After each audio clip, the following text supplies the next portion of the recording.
Hi everyone, I'm Stuart from the Norfolk Honey Company and welcome back to our sponsored apiary, this year being sponsored by Happy Valley Honey, who are the UK's sole distributors of Honey Paw polystyrene Langstroth hives. And we've got a range of those hives here to try out this season, and we've been working with them over the summer, and I have to say I'm quite impressed with them. The bees seem to have taken to them quite well, and they're quite easy to use. So we're going to work them all the way through the winter and see how we get the bees through the winter. Hopefully they're going to be perfect for getting the bees through our coldest months and then out into the spring, and hopefully we can then get some supers on them and start producing some honey next year. Today we're going to carry out another shook swarm. I had a message from a beekeeper who was asking when is it appropriate to carry out a shook swarm and at what time of the year is the latest that you could complete a shook swarm. Certainly August, I've carried out shook swarms before and they've been very successful, and then the bees have overwintered with completely fresh comb, and it reduces the disease loading and also the varroa, so we wouldn't need then to subsequently treat going into the autumn. We'll still carry out probably an oxalic acid treatment in the winter, but we don't then need to treat them immediately. So the process is pretty much the same as before. We'll find the queen, cage her, and then I'll talk through exactly how we're going to do the process as we complete it. And the most important thing at this time of the year is to make sure that we feed them. The forage has pretty much gone over here in Norfolk in the UK. I don't take the bees to the heather. We don't have a large amount of forage for them through August and into September, and then towards the end of September we get a flush of ivy, which can cause us quite a lot of problems with it granulating in the brood box. So we need to feed them with some sugar syrup so that they've got sufficient stores to be able to convert that into some wax and build out all of the frames accordingly. We also need a very strong colony, so we'll go through into the apiary, have a look at that colony, make sure that it's strong enough, and talk you through the process as we go. So this is our setup. We've got our existing poly commercial hive here, and this is the strong colony that we're going to shake into the new hive. So we're going to lift this hive forward and then place the new hive, the Langstroth Poly Hive, on its stand here so that the flying bees will come back to it. And then the important job is for us to find the queen. So that'll be the first task. So we'll carry out an inspection, find the queen and pop her into a cage. We've got a cage already.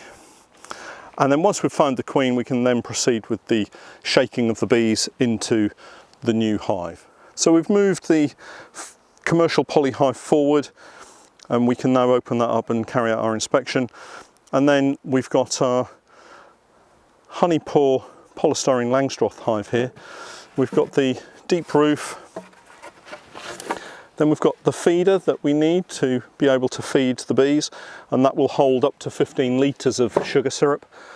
And then we've got the 10 frame brood box here, and the important thing to remember is to pop a queen excluder beneath the brood box on top of the floor, and we've got the standard floor for them to overwinter on. If you don't put the queen excluder in, there is a chance that the queen could abscond, so that's why we pop the queen excluder down there. And then we're just going to take out several of the frames ready to carry out the shaking procedure. So the next thing is to find our queen.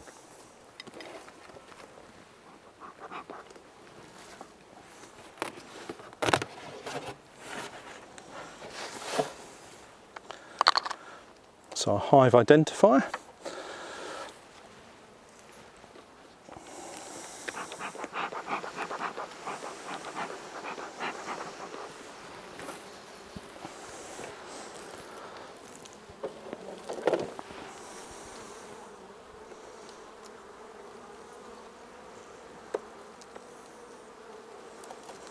So we'll just carry out a standard inspection, checking the bees as we go, just making sure everything's okay.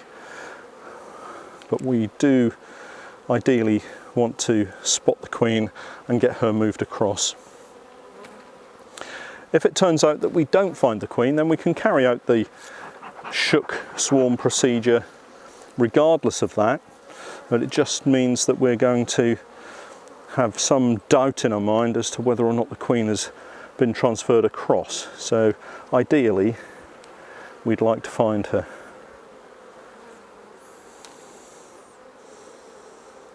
So that's stores that they're putting away. Again, this apiary has a tremendous number of wasps. Got a lot of wasps this year, and they just seem to have descended upon all of our apiaries. They're not causing the bees any problem at the moment because we've got fairly strong colonies, and I think that's the main point. If you've got strong colonies, then generally speaking the bees can look after themselves. And remember, with wasps, if you reduce the entrance so that they can't sneak in at the sides, then that makes it more difficult for them still to be able to get in and rob the colony.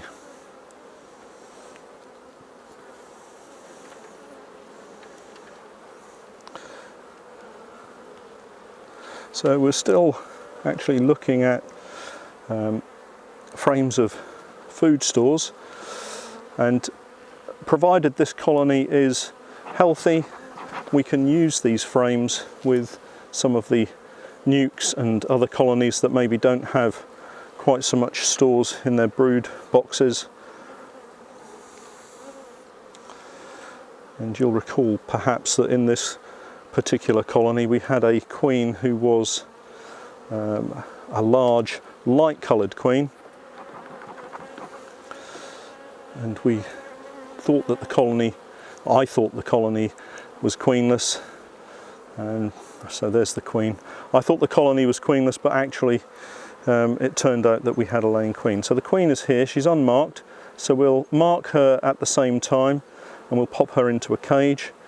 So I'll just lay the frame down. We have our cage here ready to go. Just make sure the pen is working.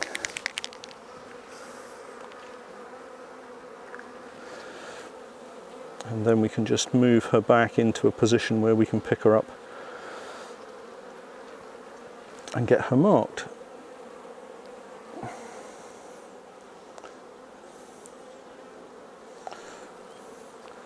So we have the queen, give her a nice red dot.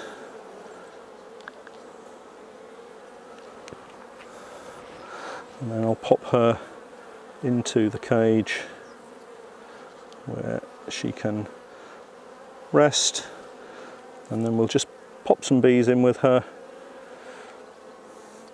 It'll also give that dot a chance to dry out. And before I forget, thank you to everybody that's left comments. I've really enjoyed reading all of the comments and all of the feedback and suggestions that you're leaving. I think I've mentioned before, I don't consider myself to be an expert beekeeper by any stretch of the imagination, but I do enjoy hearing about other methods that you guys are using successfully to keep your bees. So we've now got the queen in our queen cage with some attendants, so we're just going to pop that into our Happy Valley Honey Poly Langstroth hive, and then we can continue with the shaking process and get all of these bees into their new home. So we've successfully found, marked and caged our queen. I'm just going to suspend her in between two of the frames. I've just used a twig that I've picked up off the ground just to hold the queen in position, and now we can continue with shaking all of the bees into the middle of the brood box. So it's now a case of just taking the frames across and shaking the bees into their new home.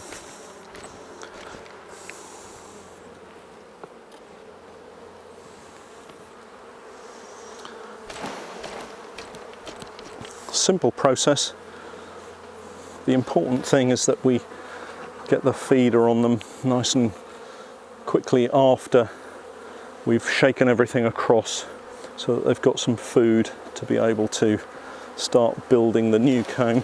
And of course they have their queen now, so they'll be able to identify that she's in there, and then they'll settle down fairly quickly.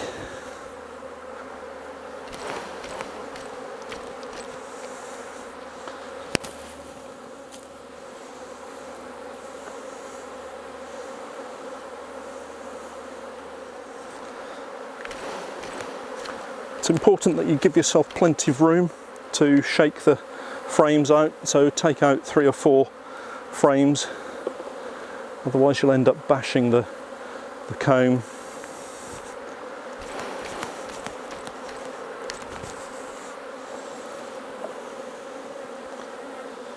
And given that this is a healthy colony, we can reuse these frames in another colony.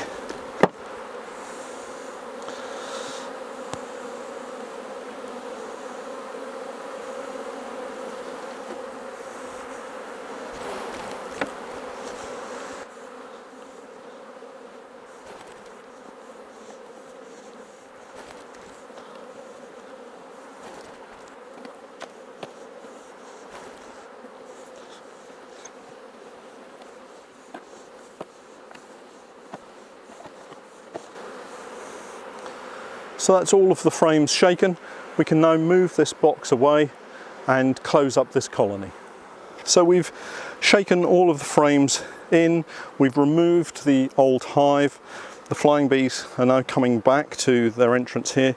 So we now need to replace the frames that were taken out to allow us to shake. So we just do this nice and carefully so we don't crush bees.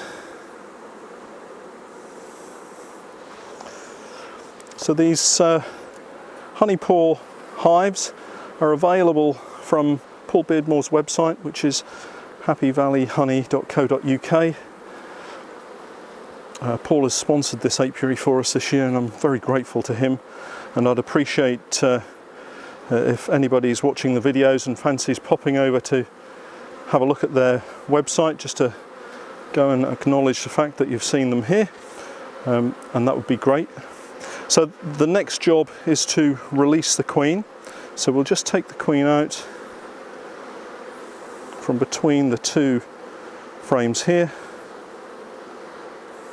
and our queen is kept safely in here, and I'm just going to run her onto the tops of the frames and watch her just run down into the brood box. I'm just closing up these frames, avoiding crushing any bees, and now we can release the queen. So we just take the queen cage and we're just going to slide the top off, just reveal the queen, and then hopefully she'll just run out into the hive. The bees are there with her.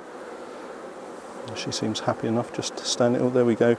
So she's just come out of the back of the queen cage and gone straight down into between the 2 frames.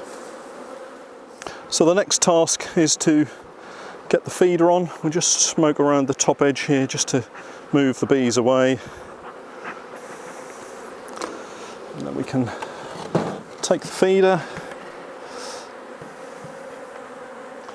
just gently ease that on, just moving any bees off.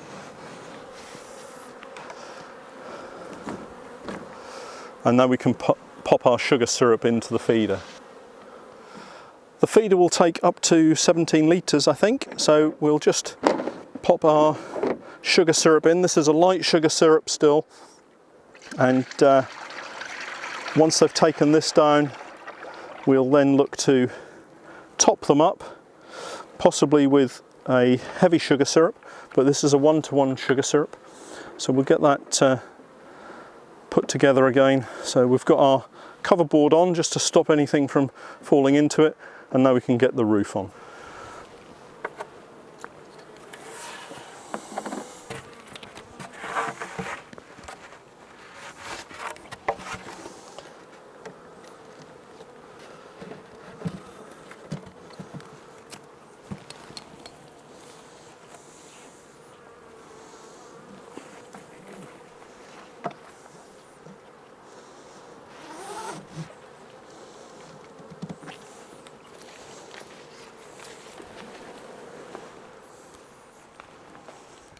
So I'm pleased with that. We've carried out that successful shook swarm, and hopefully those bees will be able to build right across those 10 frames in the Honey Paw hive so that they're ready and set for the winter.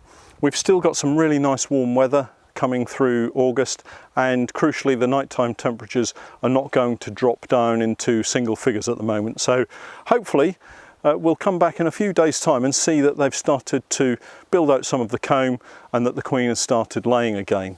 As I mentioned earlier, that's going to reduce any viral loading that they've got, any disease, any varroa mites, wax moth, that kind of thing. So they should now be set really well to go into the winter.